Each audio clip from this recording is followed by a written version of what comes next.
అనగనగా ఒక చిన్న పల్లెటూరు. ఆ పల్లెటూరులో సత్యనారాయణ అనే ఒక రాజుండేవాడు. ఆ రాజుకు ఒక ఏనుగుండేది.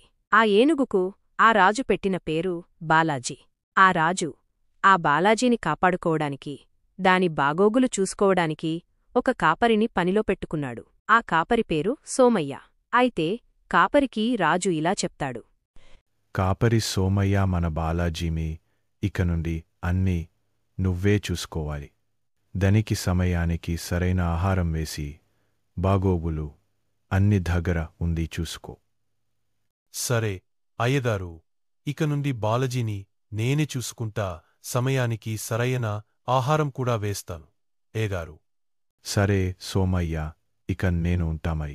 సరే అయ్యగారు అని సోమయ్య తన ఇంటికి వెళ్ళి మరుసటి రోజు తిరిగి రాజుగారి ఇంటికి బాలాజీని చూసుకోవడానికి వస్తాడు. అయితే కాపరి సోమయ్యకు ఒక కుక్క ఉండేది. ఆ కుక్క పేరు టొమి.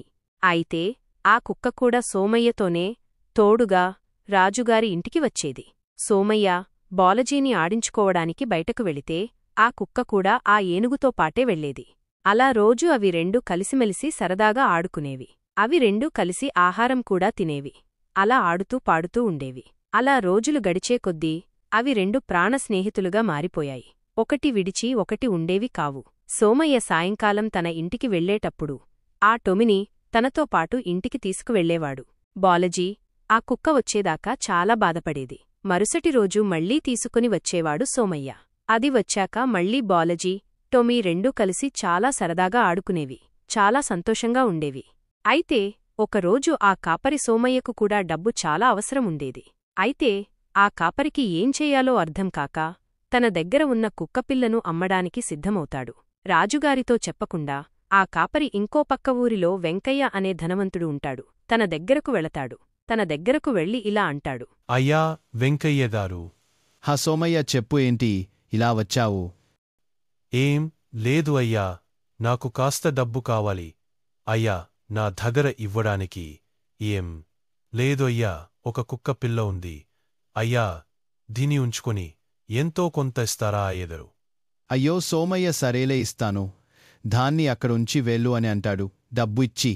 అయితే ఆ కుక్కపిల్లకు అక్కడ జరిగే విషయం అర్థమై చాలా బాధపడుతుంది. ఇన్ని రోజులు ఆ కాపారితో ఇంకా బాలాజీతో సరదాగా ఉండే రోజులు ఇక ఉండవని తెలుసుకుని కంటతడి పెట్టుకుంటుంది. ఇక అమ్మేశాక తప్పదు కదా అని ఆ కుక్కపిల్ల ఆ ధనవంతుడి ఇంట్లోనే ఉండిపోతుంది. సోమయ్య డబ్బు తీసుకుని ఇంటికి వెళ్ళిపోతాడు.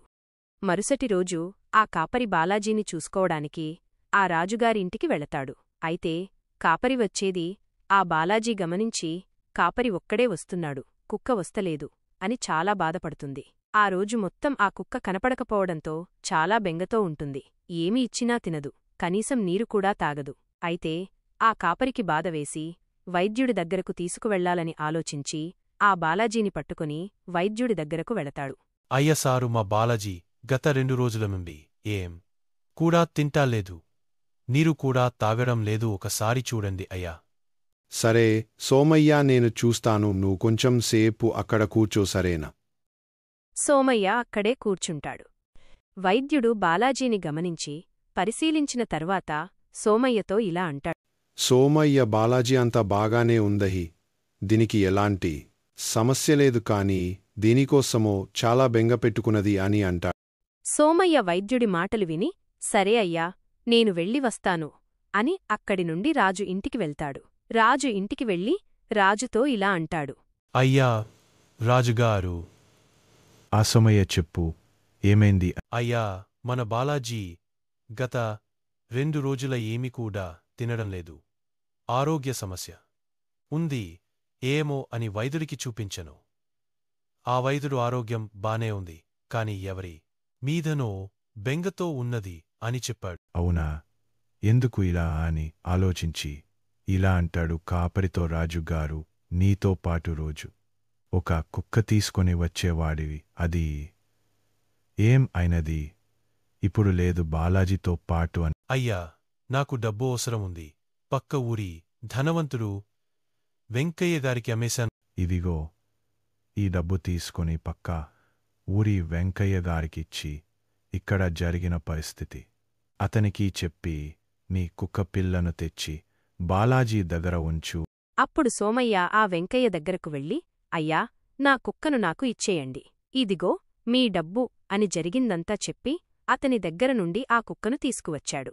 ఆ కుక్క ధనవంతుడైన వెంకయ్యగారి ఇంటిలో నుండి వెళ్లగానే నేరుగా రాజుగారి ఇంటి దగ్గర ఉన్న బాలాజీ దగ్గరకు పరుగెత్తుకుంటూ వెళ్ళింది. కుక్క రావడాన్ని గమనించిన బాలాజీ చాలా సంతోషంతో ఎగిరి గంతులేశాడు. చాలా ఆనందంగా అవి రెండూ ఆడుతూ పాడుతూ సంతోషంగా ఉన్నాయి. రాత్రి అవ్వగానే బాలాజీ కూడా ఆహారం తిని చాలా సంతోషంగా నిద్రపోయింది.